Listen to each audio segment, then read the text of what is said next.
Hello everyone, and welcome once again to my second playthrough of Ambush, back by popular demand. This is Jim here, and we're going to be playing Mission 7, Bait for the Trap. I'll try to move it along a little quicker this time so there's not so many videos to watch. I'll skip over some of the details of rules and so forth. But let's take a look at the rules for this scenario. Mission 7. 8th of August 1944, the German 7th Army is counterattacking towards the French town of Mortagne. The purpose? Close the Allied breakout from the Normandy beachhead. Allied High Command is determined to draw the Germans into pushing so far that the planned Allied counterattack will encircle the German army. Your squad stands directly in the path of the oncoming 2nd Panzer Division. Your mission is to delay the Germans and make them pay for the ground they gain, then retreat safely to the rear towards the main U.S. line. Buy equipment for your squad, keeping in mind that a tank attack is expected. In addition, you receive a jeep and 2 anti-tank mines at no cost. Set up on map A. Top of the map is the south. You can set up anywhere you wish on the west side of the river, or within 3 hexes of the river on the east side. I'm going to show you the map now. So this is actually the same map that we were using in the previous scenario. And you can see this river here. Now this river in this scenario is crossable by infantry at a movement point penalty. The other thing I want to point out is I have marked, and you can probably barely make it out here, a line in grease pencil which is the furthest that my men can start from the river. So 3 hexes away. So what would you do if you were the Americans in this situation? Keep in mind that the German tanks are not capable of entering heavy woods terrain. So that does create some blockages for them. And now I'll take a second and come back and show you what I did. Okay, here's the setup I've decided to go with. I've placed an anti-tank mine here along the road because, as far as I can tell, there is no way for a German tank that would enter here to be able to escape with these woods here, or for a German tank that would enter anywhere in this area to be able to get past this woods here. So as far as I can tell, unless something unusual and unexpected happens, which is always possible, they have to enter by this road and come down this road. So I'm going to put an anti-tank mine right there to try to stop them. And then, in case that doesn't work, for some reason I'm putting an anti-tank mine here on the bridge, which seems to me to be the most likely crossing point, although the tanks probably can cross the stream at any point. My guess is they might try to cross there. As far as my men goes, I've placed Eaton and Davis down here in this hex. I'm trying to put men in the same hex where they can prevent each other from panicking by having a total initiative of 5. So same here with Bastinelli and Henderson. They're the most forward and exposed of my people, and if a tank gets immobilized here and not taken out, it may still be able to shoot at me, but if that happens I can always pull back. But in the meantime, they have a good field of fire here for any Germans who come out of this woods. Meanwhile, the rest of my men, Anderson and 2 people, form a fire team here in the woods. They should have a good kill zone here for anyone who tries to cross this fairly open area. And then as my backstop I have Cheng here, and he's in woods, and he is blocked by some other woods hexes, so that if a tank is destroyed there, I will not have line of sight to him in case it's just immobilized. And I also have the jeep here parked behind these woods in case Cheng needs to go somewhere in a hurry. Now one last thing I didn't mention is the scenario victory conditions. I get points for each German that activates and destruction if it's a vehicle. So I think I get points for the activation of all Germans, but destruction points only if I destroy a vehicle. I lose points for incapacitation and killing of US soldiers unless I can evacuate them off the west edge of the map. The game ends only during condition 4, when all American soldiers, all active American soldiers, have left the map. And at that point, any Germans still on the map do not count against me. But any Germans that escape the map along the west edge prior to then cost me double victory points against me. So for example, if the German is worth 1 for activation and 1 additional if captured, I would lose 4 points if he exits the map over here. Since the way this particular game is going to work, with me being on the defense, is Germans wander by random event. So I will simply roll for random events until a German is activated and rounds commence. And it says if we ever enter operations again, unlightly, and do not wish to move any soldiers, roll for random events again until another German enters and rounds commence again. So this will be somewhat unusual. I don't think I recall having played a defensive mission in ambush before. So let's find out what happens. Okay, let's take a look at how I was able to equip my squad. Well, I had to make some tough choices this time. I decided to go, after all the warnings about bazookas and from the scenario book made me very cautious about not being able to handle tanks, I decided to take 2 bazookas, each with 2 rounds of ammunition. Henderson has 1 and Fortson has the other. That means that that was 20 points right there of my 38 to spend. Then I gave everyone an M1. That cost 2 points apiece. So that was another 16 points. And that left me only 2 points left. And so I used 1 to give 3 soldiers grenades, and the other 1 to give 5 soldiers an extra clip of ammunition. So again, as usual, very tight on ammunition and supplies. Well, now we're going to begin rolling random events until something happens. Okay, the situation is that 2 German veteran infantry men have appeared in hex A2 standing, and we are commencing rounds. The good news is although they are behind all this woods, which is blocking them from line of sight from my men here along the river or stream, whatever it is, my men here are at a higher elevation, and they should be able to see them. I have to check though, because of this well, this side block things. That is an embankment. That possibly could block line of sight.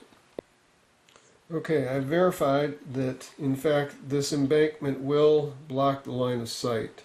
So that represents a steep change in elevation, and since these, the firer and the target are at different elevations, the line of sight is blocked if the line of sight crosses an embankment hex side, unless the firer is adjacent to that embankment, and he obviously is not.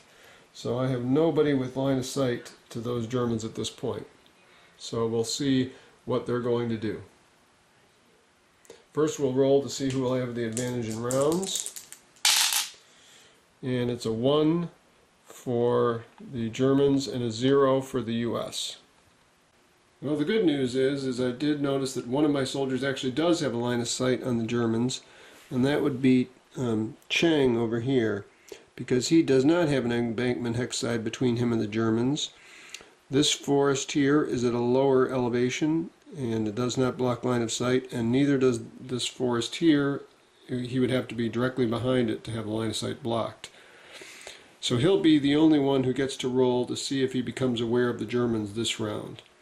The Germans rolled a 1, so they do have the advantage, so I'll be going in the blue space if I become aware at all. So Cheng needs to make a perception test. Cheng's perception is a 7, and he rolls and gets a 4, so he is aware. So that means we will put his marker here on the 0 space.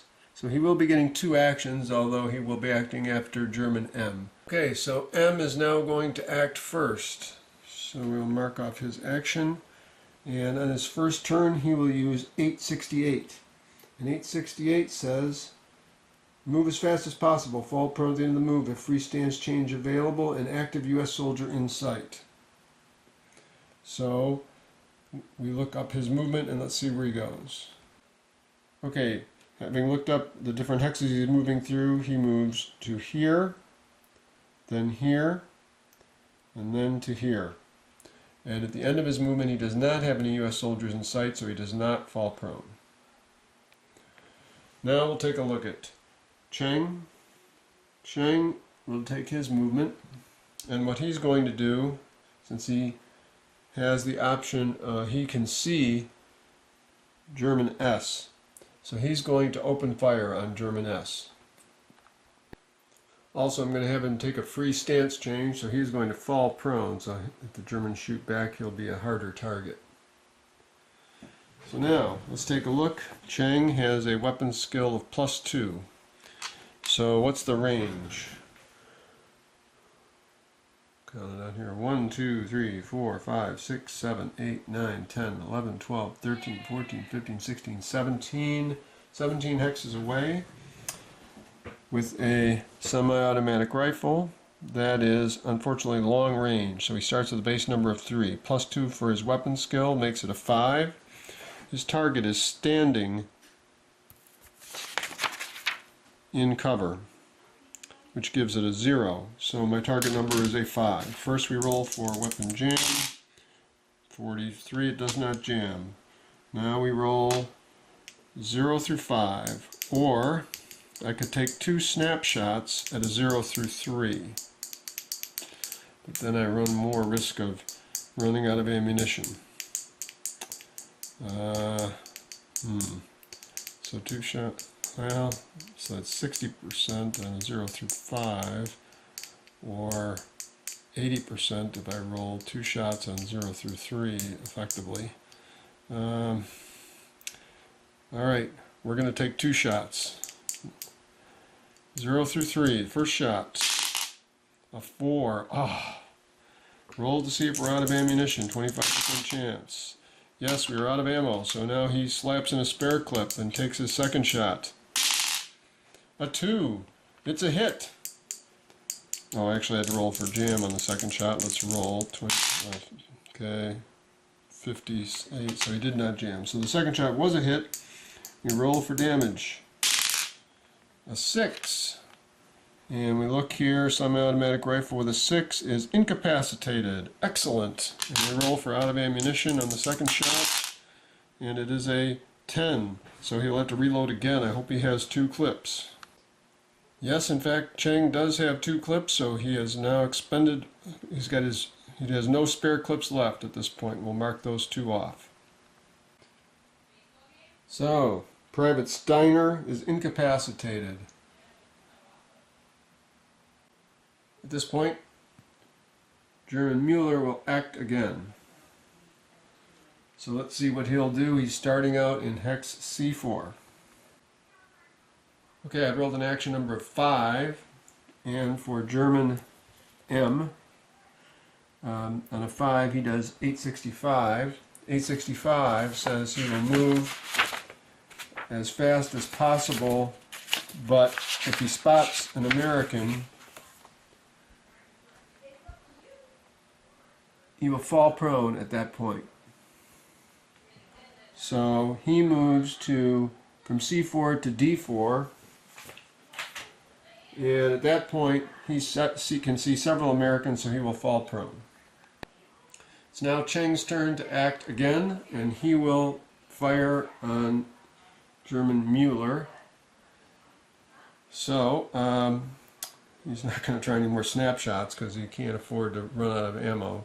So he's at a range of 1, 2, 3, 4, 5, 6, 7, 8, 9, 10, 11, 12, 13. So 13 for his semi-automatic rifle puts him into medium range. So we have a 4 base number, plus 2 for his weapon skill is a 6. Roll for jam. No, it does not jam. 0 through 6 will be a hit. An 8. Heartbreak. It's a miss. 25% chance of running out of ammunition. 31, he does not run out of ammunition. Second round of activation. All American soldiers make, unaware American soldiers make perception checks. Anderson, on a 9. I don't think he can really fail. He's successful. Bastinelli, 5. Perception of 9. He's successful.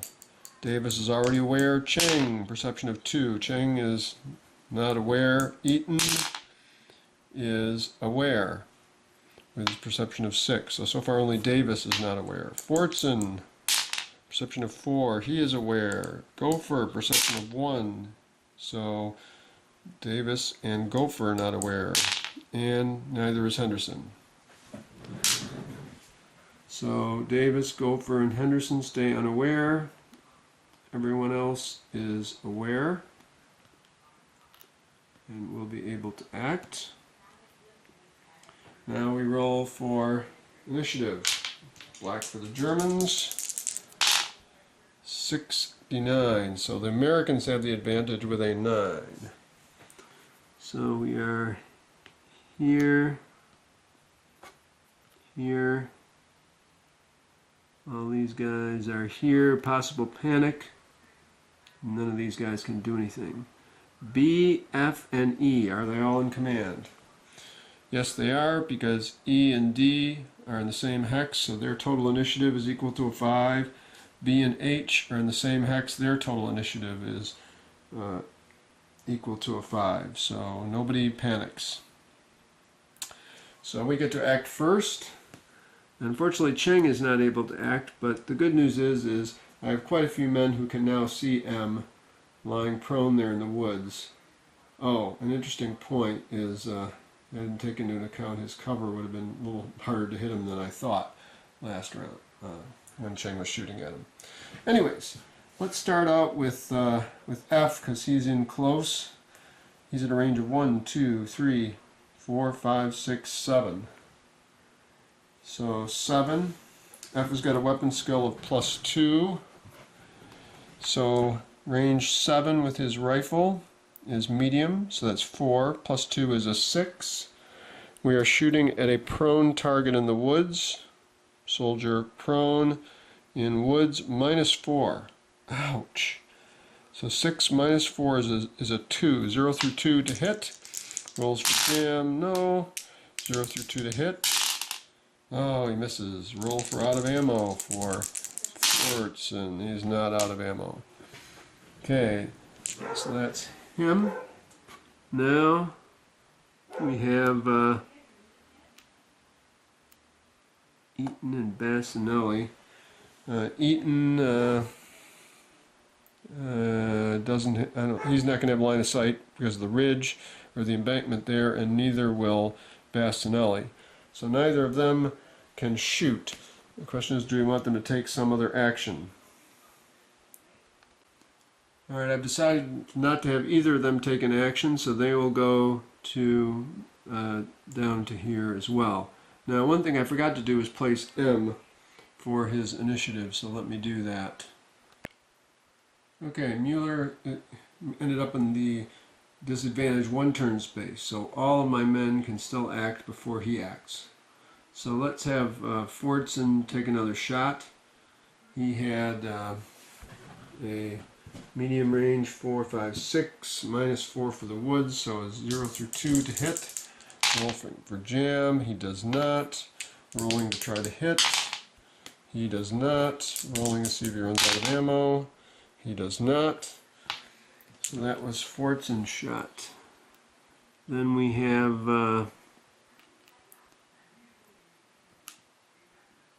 let's see, Anderson.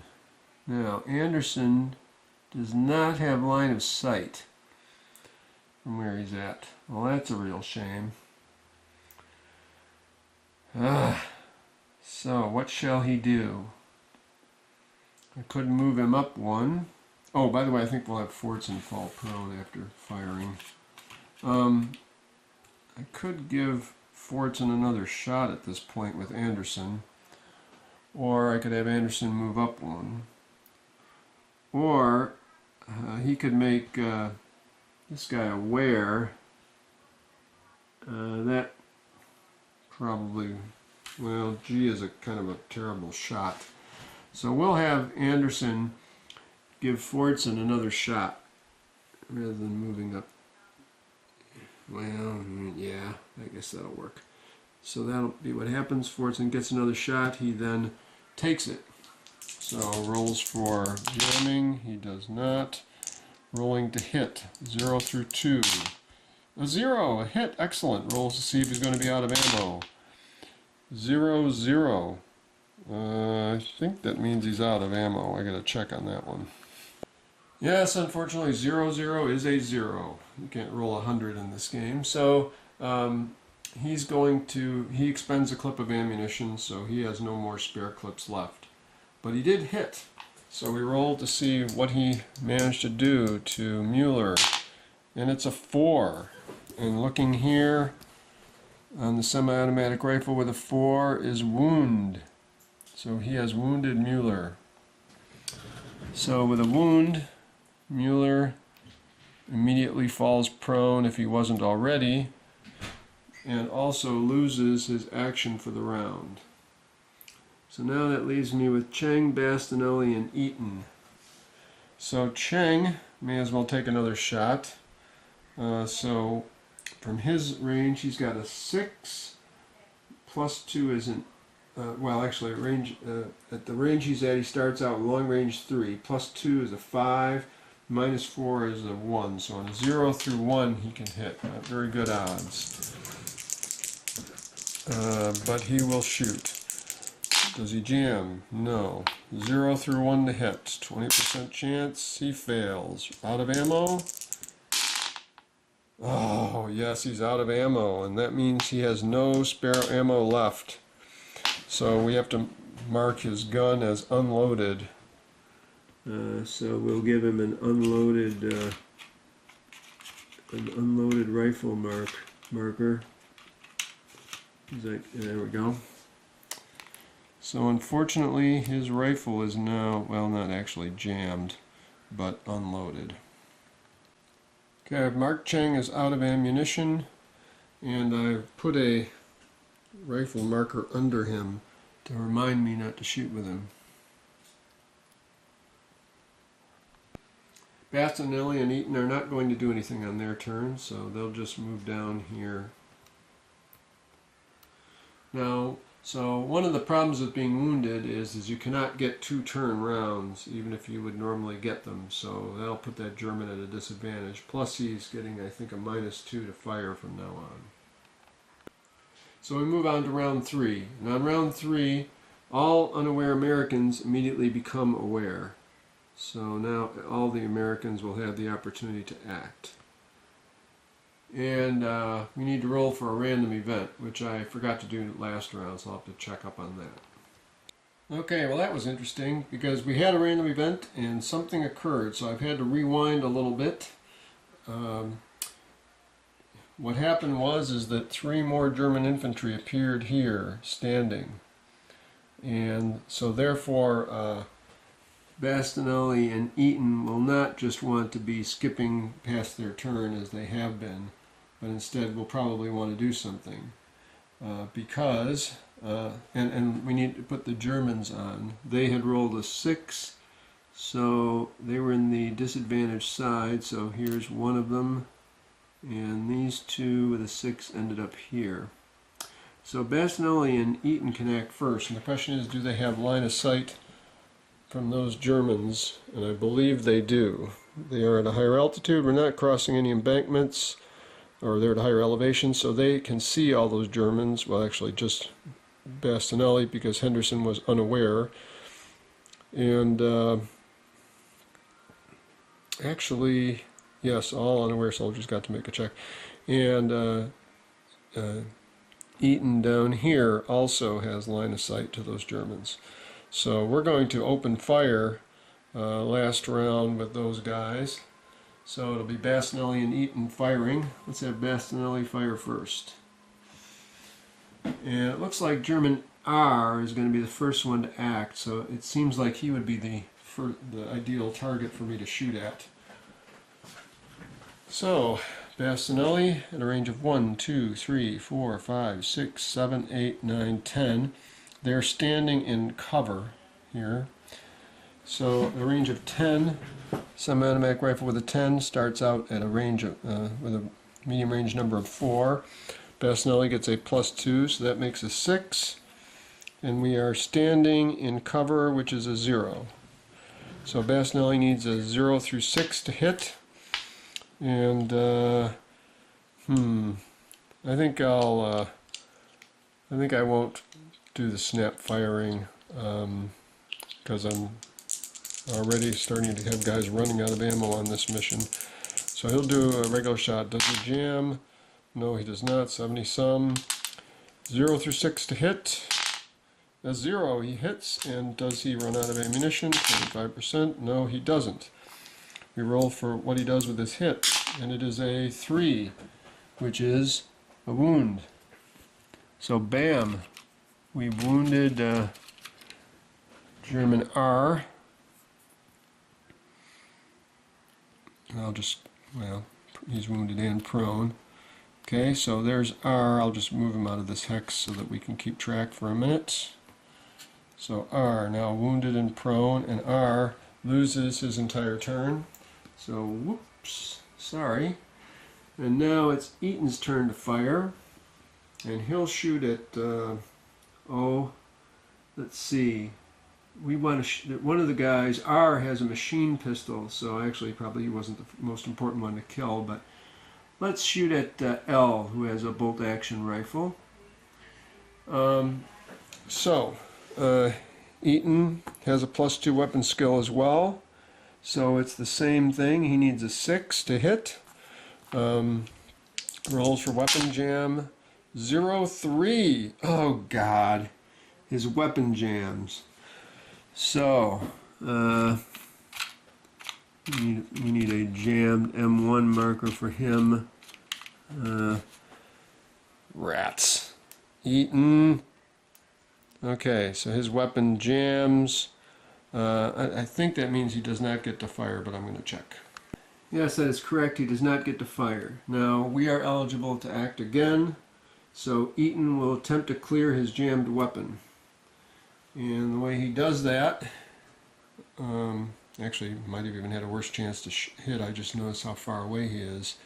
Anyways, the important thing is he needs to clear the jammed weapon. So there is a cleared jammed weapons chart. His weapon skill is +2. We roll a die and we see if we clear it.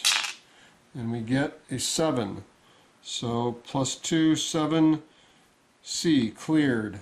Okay, so he has unjammed his weapon. But unfortunately that took his round to do that.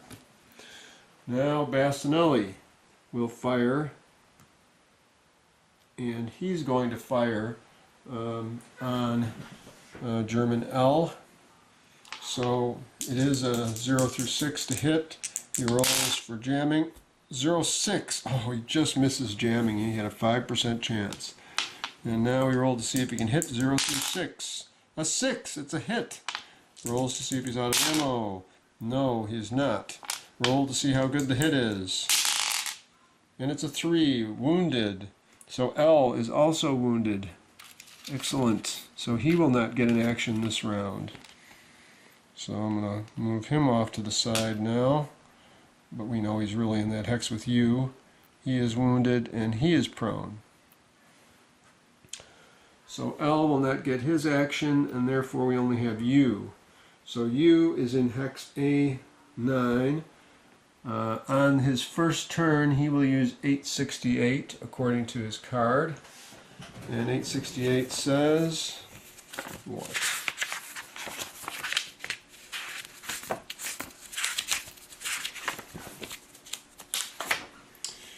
868, move as fast as possible. Fall prone at the end of the move. If free stance change available, an active U.S. soldier in sight. Okay, U moves to there. He moved here, here, and would have moved here, but didn't have enough movement points. And he will he will not fall prone because he has no longer got anybody in sight, because this woods hex is blocking any kind of line of sight he would have had. So that is actually how the last round finished. And now we are on to round 3, which we already made all the US units aware. And now we will be rolling an event, and then we will be rolling initiative. So we rolled the random event, and we are going to condition 2.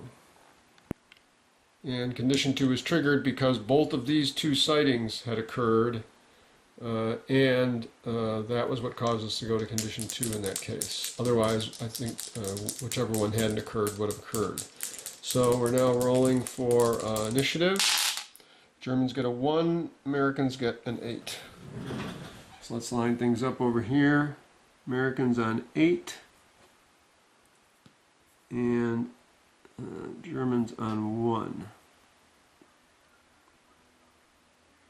Americans on 8. Germans on 1. Disadvantage side.